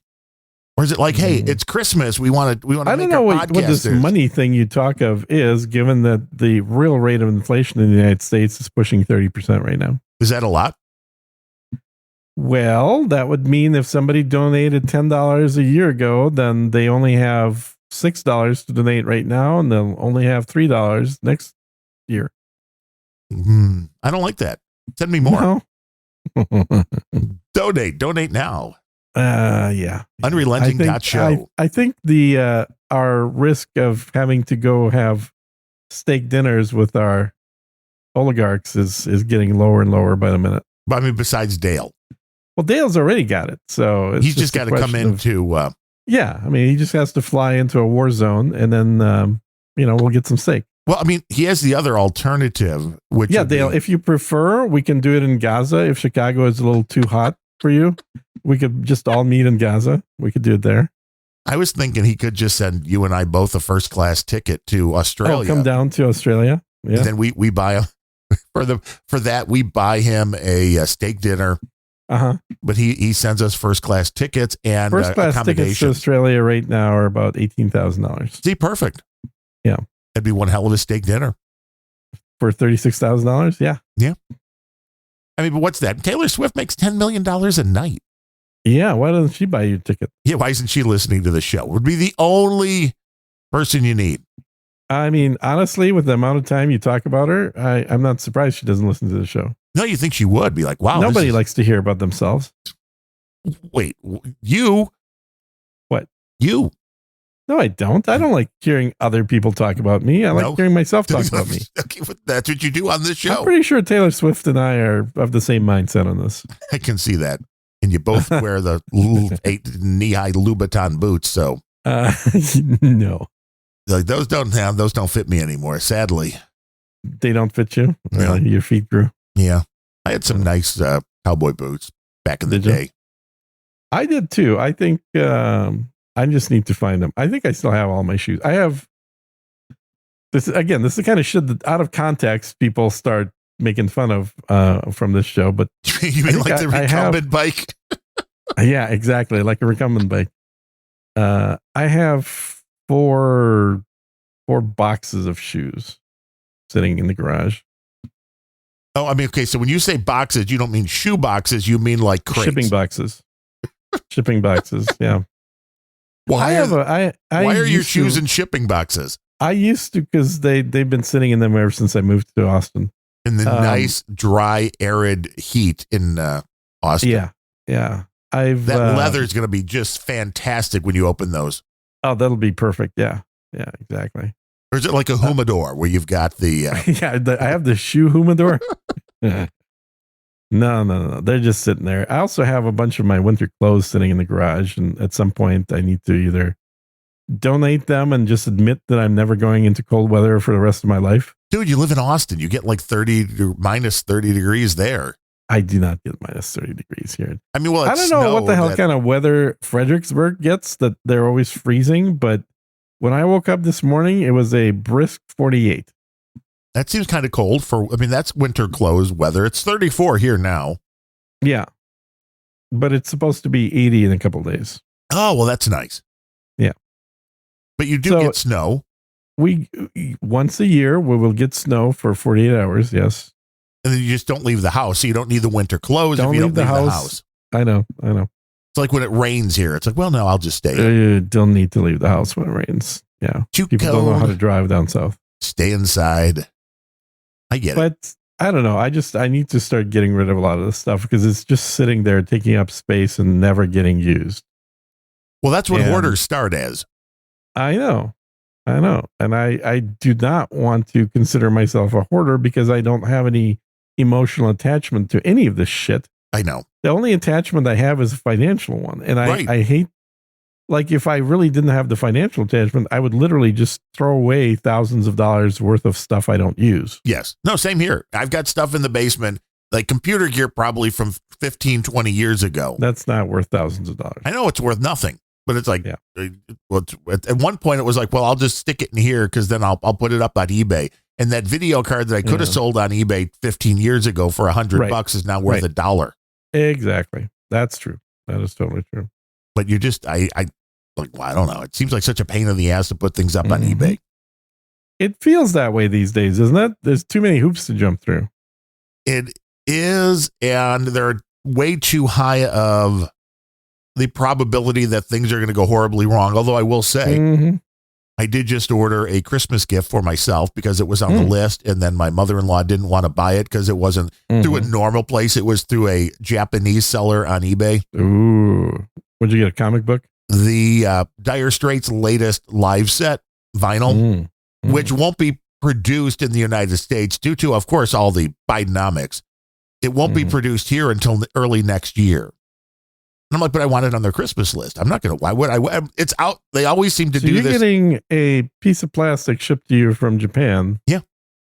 It already got here. It was quicker than getting something shipped in the United States. Oh, you're right. So that's an early Christmas gift. Very much so, yeah. DHL. Who knew DHL was even still around? DHL is the main shipper for outside of U.S. Makes sense. And they were quick, man. It got here. It was in perfect condition. But this, for whatever reason, in the Europe, almost always when there are multiple pressings, which there are for most major things, you got the stuff made in the United States and the stuff made in Europe. Almost always the vinyl that's pressed in Europe has a better sound, according to the, experts, better pressings, if you will, better, maybe they're just better quality plants over there. And so I'm like, oh yeah, if I can get the European pressing, of course I want that. But so I already got it. So it's like, why even go to Christmas? Got my present. It was shipped here. Well, that's convenient. It's just like, this is it. Why not? How much did that cost you? It was, I think, like $268 shipped. Damn. Yeah. But it's like 12 albums, 12 vinyl in a box set. Oh, that's not that bad then. No. And even including shipping from Japan. Yeah. But you always wonder when I feel less at risk buying on eBay than I do selling on eBay. Because what's the worst that's going to happen when you're buying? Almost always you'll get your money back. Yeah. When you're selling, on the other hand, that's why I just can't see putting up items that are multiple hundreds or 1,000 plus, especially on eBay, because you pack it with care and then the guy on the other side will get it and be like, nope. Yep. Wasn't as described. That's why I just stick to spaceships. They're virtual, so it's very hard to say it didn't show up as it was described. Yep. But I just don't get the, with all of that stuff, when it comes down to the scams that are out there, even if you were to, because people, which I thought was funny, the first time I ever saw this was on one of the Taylor Swift groups where people were trading, and I told you some of this vinyl goes for like tons of money. And they're like, well, here's the way you do it safely. You both get on a FaceTime call together. You see the vinyl. You see it going into the box, and then you both, while on the FaceTime call, take it to the post office and ship it simultaneously. That's such bullshit. I'm like, right? Because it's such a hard thing to do, to fake a post office. Like, this doesn't mean anything. But it's like, I was thinking about that concept. It's like, so, okay, I sell, here's a Michael Jordan card that's worth $20 million. Okay, great. You bought it. Yeah. All I got to do is take a video of me putting that in a box and then do some cute editing or sleight of hand and go, well, no, you see, I handed it to the post office person. I handed it to UPS. So if on the other end, you're going to say it wasn't in the box, it's like, well, who's to say? There's no way to prove. And that's the bottom line with this stuff that scares me. There's no way to prove as a seller that you sent the stuff that you sent. Yeah. And then the other side, if it complains, you're probably going to get screwed. Yep. Because they'll just keep the merchandise you sent. Oh, yeah, of course.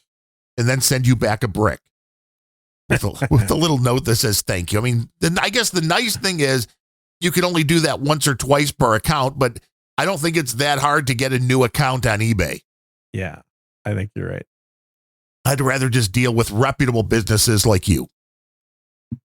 Totally reputable. Totally reputable businessman. Super reputable. Exactly. Hey, what did you listen to that clip of the last show at all that I sent you?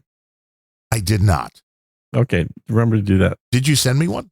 Yeah. Where? I sent you a link. Was it through Signal? Okay, I'll double check there. It's online, so you just grab a link. So this is you recording the end of the last show. Yeah. So this is the last show, like the last 20 minutes of the last show.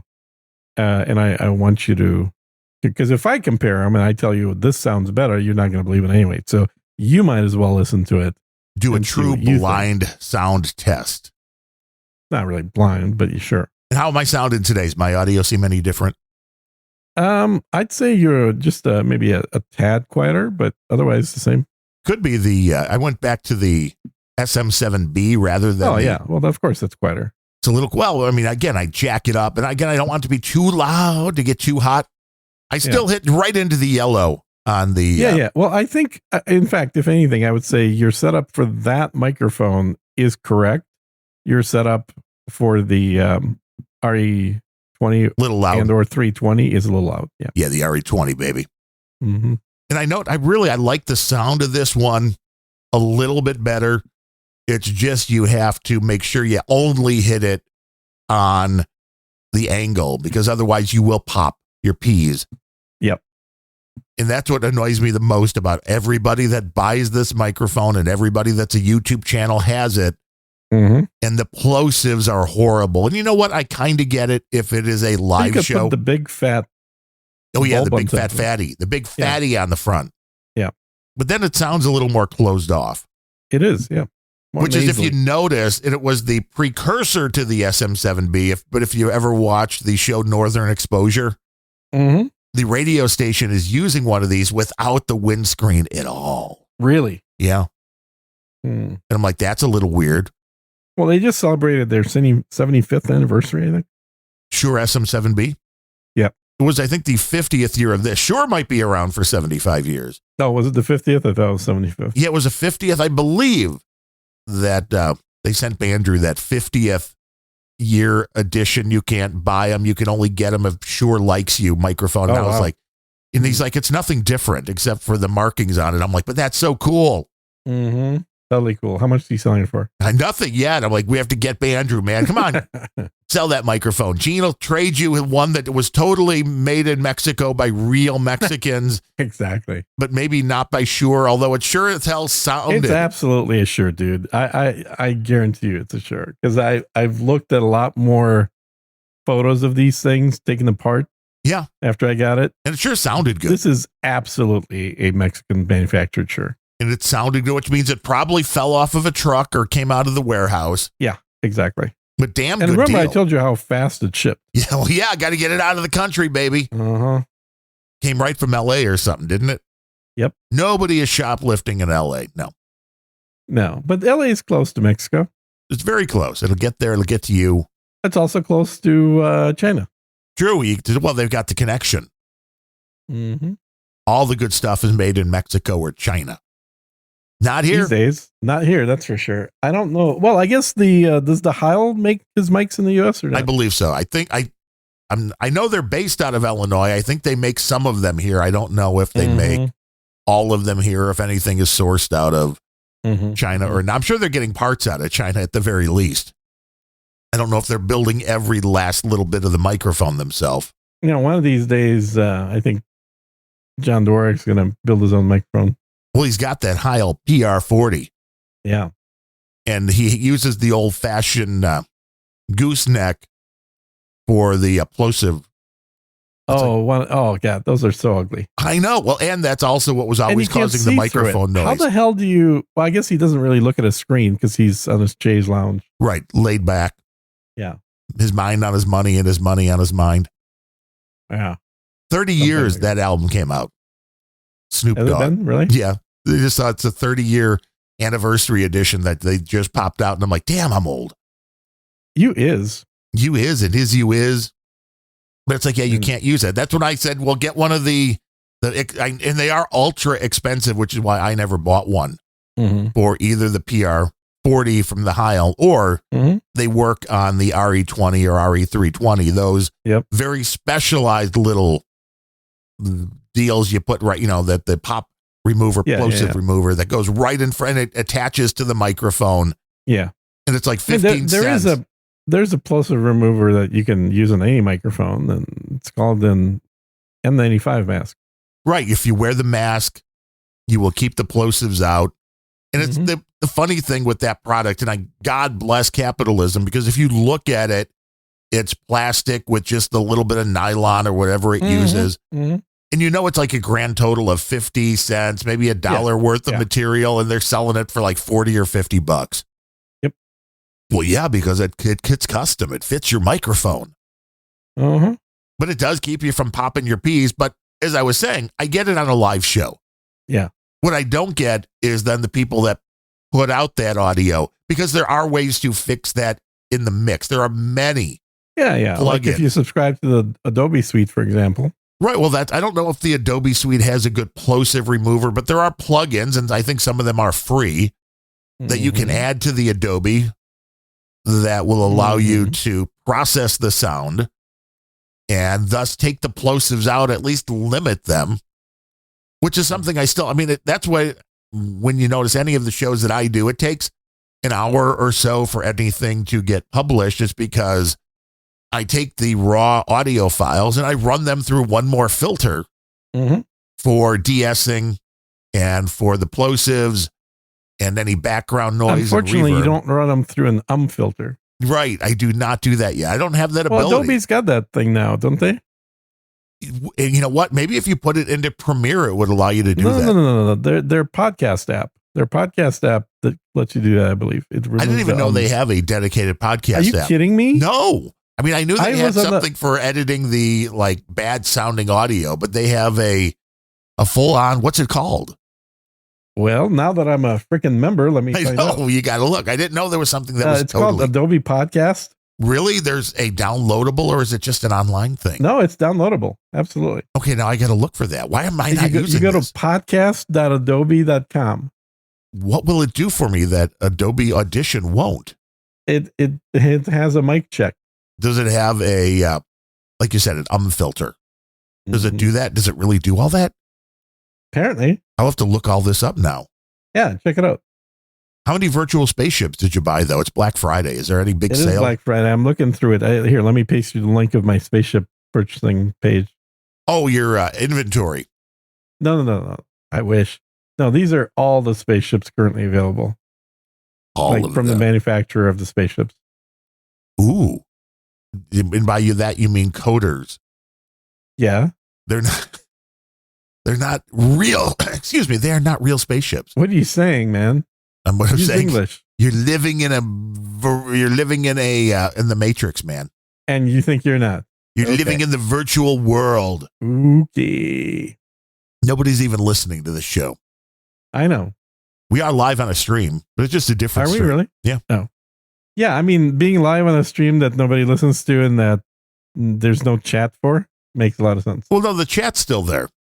But No. the fact that nobody has said anything makes me believe maybe It makes nobody's me kind of listening. think the chat's not there because they're listening to Adam instead. They're like, we have a choice? Adam Curry Yeah. and Dave Jones or Darren and Gene, huh? Uh-huh. Fuck these guys. Pretty much. It says current listeners on Unrelenting 8. So there are 8 people currently listening to the show. Wow. 8 people clicked on the button. That's amazing. Thank everybody for we flip and switch streams mid-show. I'm telling you, dude, all it takes is to start posting on YouTube to triple the audience. So to 24, we can get all the way up to 24 You get people. 24 people. Exactly. We can have 24 people listening like that. Mm-hmm. I know. And even better if you chop up the podcast into 30-second YouTube vertical clips. Yes, they love the vertical clips. They love the you shorts. get million listeners for one episode. We would be like, wow, man, these guys are hot. They are on fire. They are what we need to listen to. Yeah, and then on the screen it says, hear the next minute by going to this podcast. Right. Hey, if you thought this 30 seconds was great, go listen to this 4-hour show here. Yeah, exactly. And their eyes glaze over. And they're like, swipe. But if you are one of the few, the proud, the 8, we do appreciate you. Yeah, we do. And stuff. And stuff. But the next show will be in December. Yeah. Holidays are Really? getting here. Yeah. December 1st is our next show. Next Friday. That's wild. And you missed the Elon. See, they weekend launch. Yeah, I did miss it. That kind of sucked. But on the flip side, there was tons of really good video for it, so I saw exactly what I need to hear. But you could have seen all the chicks that were out there watching, the space all chicks. the chicks. I know the space chicks are the best. The only place you could have ever gone and been like, hey, do you want to see my spaceships? And chicks would have been like, whoa, yeah. And they would be like, yeah, do you want to see mine? And you're like, yes, I do. Sounds like a Taylor Swift convention to me, actually. Do you want to see my spaceships? Yes, I do. Uh-huh. Can I port my spaceship in your docking bay? Oh. Hey, this show got a whole lot more interesting right there. Oh, you know yeah. what I'm saying? Yeah, a little more nerdy, too. A little more talk nerdy to me. Wasn't that a Weird Al song? I think so, yeah. Somebody did something like that. Weird Al, I think by the time he's dead, he will have probably made more money off the music industry than any other artist ever. I think rightfully so. Yeah. Because as big as Taylor Swift may be right now, she's only got a few more years left in her. Weird Al's been making music for 45 years. Yeah, the dude, I mean, hit in 86? I was 16. I think it was 86. And has been going strong since and has been touring since. And he doesn't look like he's going to die anytime soon. No, well, because I don't think he's into drinking and drugs, which is for a musician. He doesn't even eat meat. Really? He's a veggie? Yeah, he's a veggie. Damn. Mm-hmm. I don't know. He maybe should have a burger here now and then, but he looks good. I mean, this is something a lot of like people our age that have money start doing is they start not eating meat. Well, because they can afford to have all of the eat children's blood. Right. Yes, I know. Exactly. They have the same nutrients. Yeah. They get the nutrients they need without it. Yeah. But I mean, I always knew that Weird Al was really talented as far as rewriting funny lyrics to songs that everybody knows. Mm-hmm. And that alone is worth its weight in gold because it's very entertaining.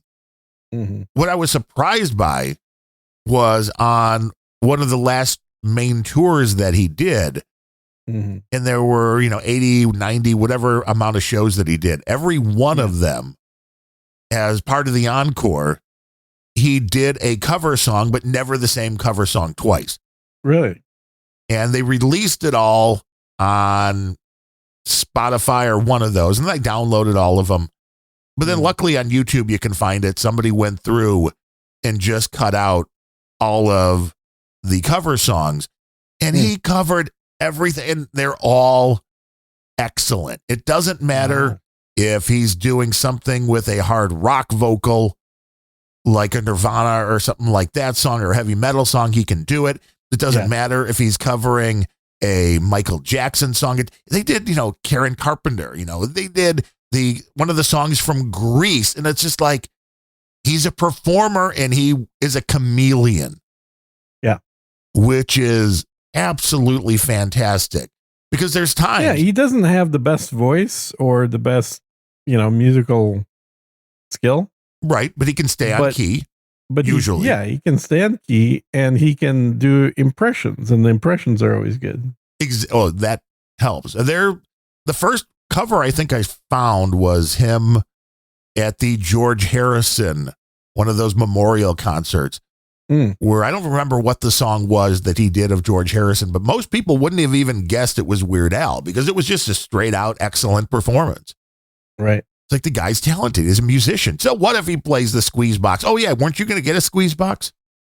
Yeah. I'm still thinking about it. This is not a cheap purchase. So this is going to take a while. People need to donate. I have to convince myself I don't need any other things. Please donate to the Gene Nevduliev Squeeze Box Fund right here on unrelenting.show. You can send Satoshis. You can donate via PayPal. Yeah. I mean, they started about $5,000. You can send a Folk of that Chow gift cards if you'd like. Oh, I got a lot of those already. That's what I could see you're stacked up on those.